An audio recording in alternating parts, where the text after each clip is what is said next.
recebemos, assim como em todas as sextas-feiras, o prefeito de Lajeado, Marcelo Calmo. São várias pautas para tratarmos hoje com o prefeito, entre elas a entrega do novo prédio da EMEI Pequeno Lar, também posto de saúde do Montanha, que deverá ter novo horário a partir de segunda-feira, ampliação de médicos em postos de saúde onde a demanda é maior, reunião também do CONCIS em relação à traumatologia, né, e o rateio dessa área específica da saúde, enfim, regulação da UPA.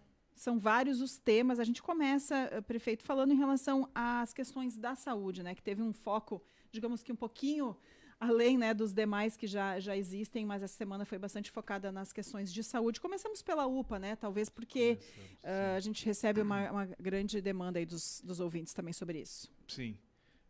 Bom dia. A gente se dedicou bastante para buscar correções no processo da saúde. E esse período do ano, assim como aconteceu no ano passado, ele é um período onde tradicionalmente a população procura com mais volume os serviços da UPA. Mas a UPA, ele é um equipamento de urgência e emergência e esta é a finalidade dele, atender casos mais graves. Então, assim como se fez algum tempo atrás, que se conseguiu regular a chegada do Hospital Bruno Born, e hoje chega no hospital, chega no pronto-socorro, quem realmente precisa de atendimento e quem chegar lá vai receber todo cuidado, o mesmo nós precisamos fazer na UPA. E essa estratégia para regular o acesso à UPA, ele passa por algumas medidas que passarão a ser adotadas. Uma delas é que a UPA não se presta, resguardado a liberdade médica. A UPA não se presta para dar atestado para falta ao serviço. Então, isso vai ser um procedimento que vai ser alterado. A UPA não vai mais fornecer atestado que a pessoa então recebe e apresenta no seu local de trabalho de que está afastado por tanto tempo. De novo, respeitado o ato médico. E em segundo lugar, nós construímos uma alternativa para que aquelas pessoas que procuram a UPA, mas que não é caso de urgência e emergência, elas possam ser atendidas em outro local. E aí que entra o Posto da Montanha.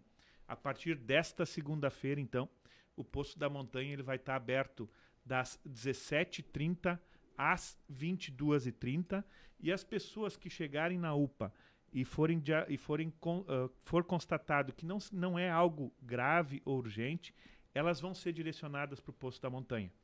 Caso queiram ficar na UPA, pode ficar, mas sim vai ficar sujeita a toda a demora do atendimento, porque a UPA ela dá preferência para atendimento dos casos mais graves e urgentes. Então, a primeira modificação é essa. É um período de transitório, principalmente nessa principal demanda, e conforme for avançando a gente faz essas avaliações. O Posto da Montanha ele vai estar aberto de segunda a sexta-feira, das 17h30 às 22h30. Terceira alteração, uma é o fluxo da UPA, que a gente falou um pouquinho antes deste regramento. Segundo, então, o Posto da Montanha. O terceiro é uma ampliação da disponibilidade de médicos nos postos de saúde e principalmente aqueles postos que demandam mais pessoas para a UPA. E são eles: o posto de Olarias, o posto do Jardim do Cedro, o posto de Conventos, esses três. A ideia é que a gente consiga oferecer pelo menos 5 outros médicos nestes 3 postos e em algum outro posto que se constatar que tem produzido uma demanda muito grande para a UPA. Tudo isso por quê? Para a gente conseguir regular o trabalho da UPA e, como foi dito, que a UPA receba aquela pessoa urgente, com alguma coisa mais grave, urgente, emergente, e caso necessário possa fazer a transferência dela para o hospital. Isso é temporário? O que tu dizes? Sim. Tanto a questão do Posto do Montanha quanto esses médicos a mais. A gente inicia um período de experimentação e a gente sempre faz análise de demanda, conforme aumenta, e se caso seja constatado de que sim, efetivamente, é algo rotineiro, a gente torna ele permanente. No Posto do Montanha, o prefeito falou das 5h30 até as 10h30, mas Isso. E no horário do dia normal? Segue? Seguem sim. O posto, isso é jornada adicional. ampliada. Além Extra. dos Ok, horários... vai seguir o atendimento normal sim, também. além dos horários normais, a gente tem essas ampliações, tanto na montanha e também com relação à quantidade de médicos. Então, a estratégia da saúde é qualificar a chegada na UPA. Nós não precisamos ampliar o tamanho da UPA. E não é esta a finalidade. Nós precisamos, sim, qualificar o acesso lá, e isso se faz dando mais estrutura para a saúde básica, para os postos de saúde e esses refúgios para os horários de grande demanda. Eu diria, prefeito, que não precisa nem a pessoa ir até a UPA, ir lá, passar pela triagem e ser encaminhado para o posto Montanha. Se sabe que é alguma Perfeito. coisa mais amena, já vai direto no posto do Montanha, Perfeito. né? Daqui a pouco a gente pode até exemplificar o que seria caso para ir direto no Montanha. E quanto que vocês imaginam que vai diminuir a presença de pessoas na UPA com essa alternativa? A gente passa por um grande processo de educação da população também. Hoje, dos 9.000 atendimentos que acontecem na UPA, 4.600 pessoas, mais de 50%, elas recebem atestado médico por ter comparecido à UPA. O pronto atendimento do Hospital Bruno Born já não fornece o atestado médico. Então, se a gente conseguir fazer esse processo de sensibilização da população, já diminui consideravelmente o número de usuários na UPA. 9.000 atendimentos mês. 9.000 atendimentos mês. Mas, por outro lado, assim, considerando das 5h30 até as 10h30, 5 horas de atendimento, serão 3 médicos, então, no posto da Montanha, com uma média se faz de 5 atendimentos por hora. E aí tem que fazer a conta ligeirinho, 5 vezes 3... 15 vezes as 5 horas, então essa é a quantidade então, de pessoas que poderão estar sendo atendidas diariamente no posto da Montanha, e aí não diminui da quantidade da UPA consequentemente. 75, 80 atendimentos. Em torno de 80, 90, dependendo, variando mais, variando menos. Considera que a gente tem hoje em torno de 400 pessoas na UPA nos momentos de maior movimento, baixaria para 300. Aí seria o quê? Uma dor de barriga, uma febre? Uma receita médica, dor de garganta, enfim, procedimentos mais simples. E chegando no posto da Montanha, constatado que é algo mais grave, sim, ela vai ser direcionada para a UPA e eventualmente pode ser também. Em relação aos médicos, né, essa ampliação também nesses outros 3 postos e esse da Montanha também, né, que vai ter um horário extra. A contratação de médicos vai ser necessária. Sim. A gente sabe que em alguns momentos não teve dificuldade, né, Sim. para a contratação. Nós estamos buscando outros parceiros também. A gente segue com a Univates como nosso principal parceiro na estratégia da área da saúde, mas essas demandas expoentes a gente tem buscado outros parceiros para fazer a retaguarda desses particular procedimentos. Ou alguma outra entidade? Outras empresas. Outras empresas. Estamos consultando e fazendo pesquisas com empresas para conseguir oferecer essa demanda adicional que se faz necessária. Demandas que chegam aqui na área da saúde, que normalmente tem sido a tônica, né, das nossas entrevistas aqui. Ouvinte aqui de Conventos. Prefeito, até quando o posto de saúde de Conventos vai ficar só com 2 médicos? Está um caos. O bairro cresce, a população aumenta e a saúde no posto um caos. Está mais que na hora de colocar mais médicos. Desde já agradeço se for atendida a Marisa de Conventos. Esse é um anúncio que a gente fez agora, então. Essa ampliação da quantidade de médicos, ela não inicia nesta segunda-feira, ela inicia na outra segunda-feira. Posto Montanha é nessa. Posto Montanha nesta segunda. Ampliação dos médicos e na outra. ampliação dos médicos na outra semana por causa do processo de contratação do prestador de serviço. Só para confirmar, quantos médicos tem hoje em cada um deles e quantos a mais? Depende, varia de posto para posto.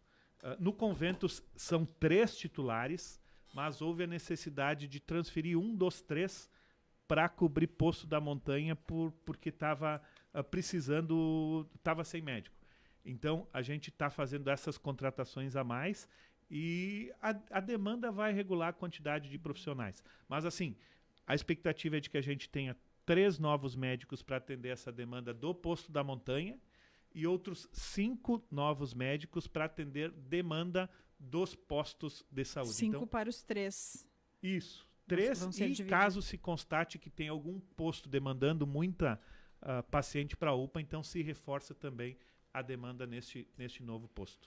Pode perceber que tem aqui, justamente, já detectado pela prefeitura, mas Ivanir já tinha ligado mais cedo para a gente dizendo que falta médico no posto de saúde de Conventos. Também está nessa lista aí, né? Para outra segunda-feira. Diz que levou o filho com febre para a UPA, encaminharam para o posto, mas lá não havia médico. Situação recorrente, segundo Ivanir. Esse assunto, principalmente assim, do atendimento das crianças, é extremamente preocupante. A gente tem percebido isso em todo o estado do Rio Grande do Sul e aí se sensibiliza ainda mais com o caso da UTI pediátrica de Lajeado, que faz atendimento de todo o estado e o estado não tem conseguido dar a atenção necessária, os recursos financeiros necessários para fazer esse relevante serviço para toda a comunidade. Estadual. Há pouco a gente participou também de uma reunião com CISA, onde a região busca ampliar a oferta da alta complexidade em traumatologia e é digno de aplauso. A gente faz questão de buscar participar, e Lajeado vai participar, mas a gente fez a ressalva que é fundamental que a gente utilize esse procedimento para conseguir dar solução para a UTI pediátrica também. Então, sob a traumatologia, nós vamos participar por 60 dias. Lajeado vai participar da complementação desse recurso, esperando que nesses 60 dias a gente possa resolver tanto o financiamento da traumatologia quanto da UTI pediátrica. E é fundamental a gente não deixar a pauta da UTI pediátrica esfriar. O prefeito está dizendo que se não houver complementação dos outros municípios em relação à UTI pediátrica, Lajeado não vai continuar dando esse aporte para a traumatologia? Seria isso? O que a gente defende, esse aporte, ele necessariamente tem que vir do Estado e da União. As altas complexidades são responsabilidade do Estado e da União. Não seria com os municípios Não seria então. Com os municípios.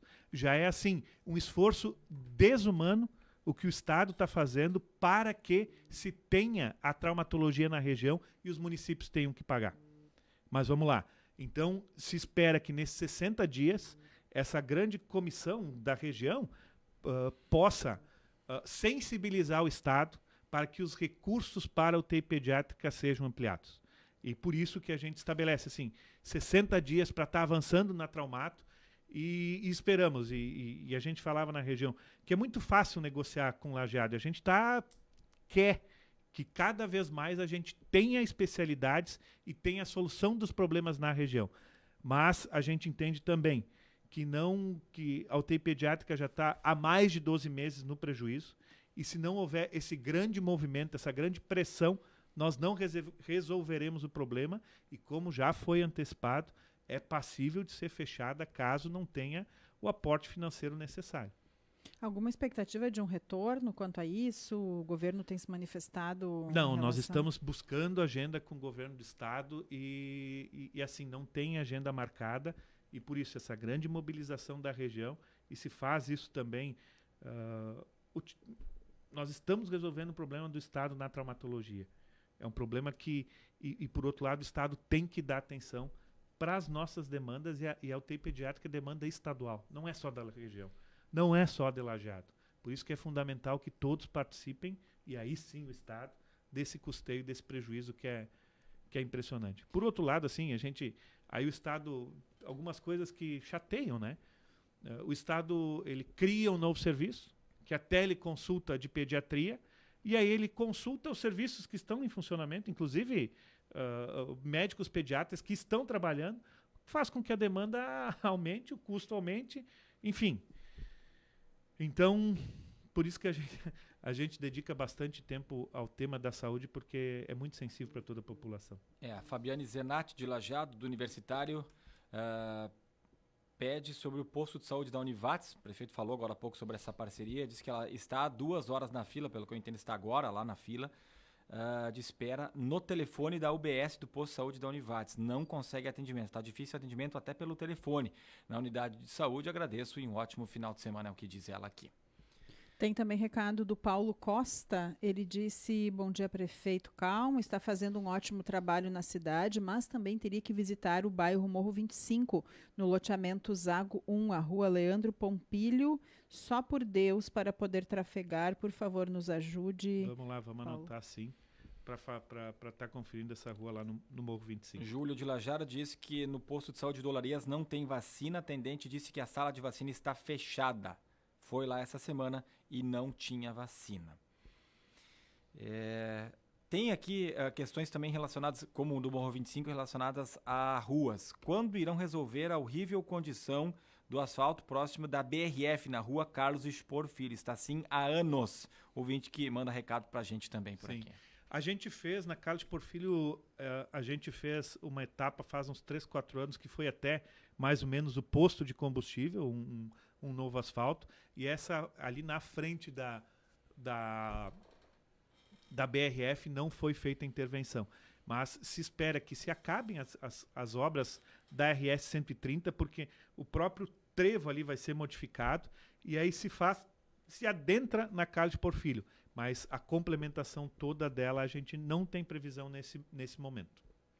Sobre Corsã, a gente até fez uma matéria hoje pela manhã, Luiz Fernando Wagner entrevistando aí o Pacico, está sendo feito melhorias, até o prefeito citou na semana passada aqui para dar mais vazão, para ter mais água, enfim, e para não faltar tanta água quando falta energia elétrica, mas tem também a questão do saneamento básico e a questão da parceria entre os municípios e a Corsã.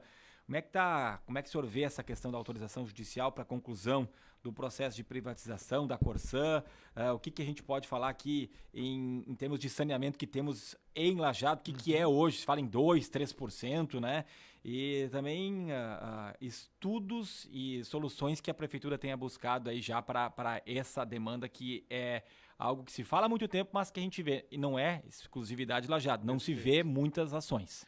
Nós temos algumas convicções desde que se começou a trabalhar sobre o tema da privatização da Corsã, que são: é fundamental que ocorra a privatização da empresa, porque a Corsã, da forma como está, ela já demonstrou que ela não consegue fazer as entregas de saneamento que são fundamentais e estabelecidas no marco regulatório. Esse é o primeiro. O segundo é que o contrato que a gente tem hoje, ele não é satisfatório ao município de Lajeado, porque não se consegue avançar no saneamento. São as duas convicções. E aí a gente segue com os trabalhos para que a gente consiga pular fora desse vínculo contratual que não nos é satisfatório. Rompido esse contrato, caso seja a Corsã, caso seja a empresa que comprou a Corsã, caso seja outra, bom, aí vai depender do processo natural de contratação, processo licitatório ou as suas modalidades de dispensa. O que nós temos de saneamento hoje em Lajeado? Nós temos, que são 2 elementos fundamentais. Um deles é o tratamento efetivo na central de tratamento, que representa esses 1 ou 2% que nem tu falas, Ricardo, mas a gente tem também uma quantidade muito significativa que são as fossas sépticas em cada uma das residências, em cada um dos projetos. Há muito tempo já só se permite projeto de construção com a fossa. A fossa, desde que devidamente limpada, é um processo muito eficaz de tratamento do esgoto. O problema é que a gente não tem essa fiscalização e não tem, depois que a fossa enche, geralmente existe o ladrão, e esse ladrão leva para os arroios. Então, esses 2% é de tratamento, mas na cidade existe, considerando o processo da fossa séptica, existe um percentual maior de tratamento que acontece. Então, eu não saberia te dizer esse número oficial, porque depende também se a população faz a limpeza da fossa ou não. Então, são números que não são precisos. Tem um recado do Júlio César Lopes em relação a vacinas. Ele disse que no bairro Olarias... tu já foi? E só para aproveitar, então, para dizer que amanhã terá vacinação no posto de saúde do centro, das 8 até as 2 da tarde, sem fechar ao meio-dia. Isso, né? Com todas as vacinas disponíveis para a população em geral, né, Lê? Sim, tá certo. Obrigada. Bom, a gente colocou na pauta até aqui, teve a inauguração, né, do novo espaço, da Pequeno Lar, nova escola lá do bairro Olarias, e a gente sabe que tem outras obras também de educação. O que dá para falar nisso? O que avançou? Vai se chamar a creche nova, vai se chamar Carmen Regina? Como é que estão essas situações? Esses processos de nome de próprios, de ruas, enfim, eles geralmente passam pela Câmara e o prefeito recebe o processo no finalmente. Então eu não estou sendo demandado, mas acredito que sim. Em termos de vagas, prefeito, o que a gente tem de novidades e de obras que estão por vir ainda na educação? Então, está se entregando a ampliação da creche do Olarias, é um prédio novo, um projeto, a gente falou, inclusive, que demonstra a qualificação da equipe de planejamento por fazer esses projetos modernos e arrojados. Agora, mês que vem, em junho, se entrega a creche do Bom Pastor. Antes a gente tinha 130 vagas em Olarias. Agora nós fomos para 200 vagas em Olarias. E no Bom Pastor são outras 240 vagas. E aí, agora, no início de junho, nós temos a licitação para a nova escola de ensino fundamental do bairro Jardim do Cedro, na frente da Dom Pedro. Vamos dobrar o tamanho, outras 600 crianças de ensino fundamental no Jardim do Cedro. Na Campestre está acontecendo a ampliação da EMF também. E no primeiro mandato a gente se dedicou muito na fila da educação infantil. Naturalmente que essas crianças vão crescendo e essa fila vai andando. Então os investimentos nesse momento eles são principalmente no ensino fundamental para que a gente consiga atender as nossas crianças. Bom, a gente tem mais reclamações aqui sobre iluminação pública, já faz 3 semanas que está queimada a lâmpada na rua, avisei nada ainda, não fala só qual é a rua, né? Seria bom falar o nome da rua. O Rogério Vitorazzi, acredito que o prefeito não vai conseguir agradar a todos, mas está fazendo creche, já está ajudando o lajeado. Que mais tem aqui? Ouvinte, aí não entra nessa pauta aqui, né, Ricardo, mas tem ouvinte informando já vários, inclusive, sobre incêndio, né? Já vamos trazer mais detalhes, né? Vamos buscar mais detalhes, porque tem um incêndio acontecendo aqui na área central de Lajeado, né? E aí assunto para a nossa equipe também buscar.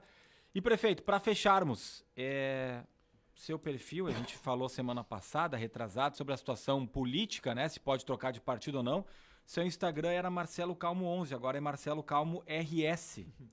O que houve, prefeito? Isso é equipe de comunicação, mas não é adequação da conversa mesmo, nada de... Não tem nenhuma ligação, então. Não. Governo do Estado, sinais, coisa assim. Não são sinais. Olha aí. Eu nem sei dizer essas coisas, eu não sou muito... Nem tá sabendo, então. Eu não sou muito adaptado às linguagens tecnológicas, mas o pessoal faz aí, então, sem problema. Tá